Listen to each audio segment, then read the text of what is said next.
Вместо Кока-Колы Иван-чай. Владимир Путин дал поручение федеральному министру сельского хозяйства Дмитрию Патрушеву развивать производство отечественного напитка Иван-чая.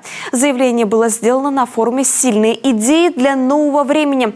Коми, как одна из самых зеленых республик, готова принять вызов. Мы уже давно знаем, какой на вкус кипрей. Павел Королев тему продолжит.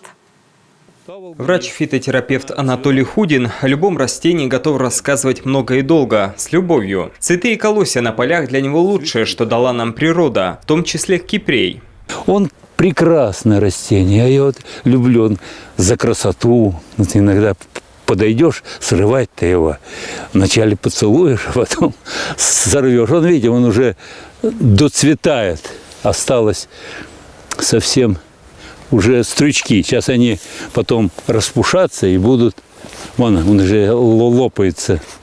Ну, еще листья можно собирать, ведь сдергиваешь так, сушишь. Иван-чай – исконно русский напиток. Наши предки приписывали ему не только целебные, но и магические свойства. Считалось, что регулярное его употребление – залог крепкого здоровья. И наш президент с этим согласен. Растительный напиток гораздо полезнее завозных из-за границы газировок. Это наверняка точно полезнее, чем какая-нибудь Кока-Кола. 100%. Ну да, там одна химия. Возрождают традиции старины, например, в Аджироме. Ассортимент иван-чая большой. И с точки зрения добавок, и с точки зрения упаковки. Берестяной туясок с натуральным чаем и подарить не стыдно. Для маленьких населенных пунктов такие производства – спасение. Дополнительные рабочие места в летний период. Создаются тут рабочие места, как на самой переработке, но большую роль еще играет это вовлечение местного населения, как сбор дикоросов.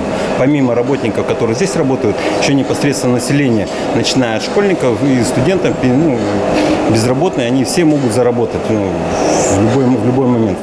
Именно иван-чай сегодня самая популярная трава из всех целебных. Кипрей и ферментируют, и просто сушат, смешивают с другими и добавляют в мед. А ценник на него порой впечатляет.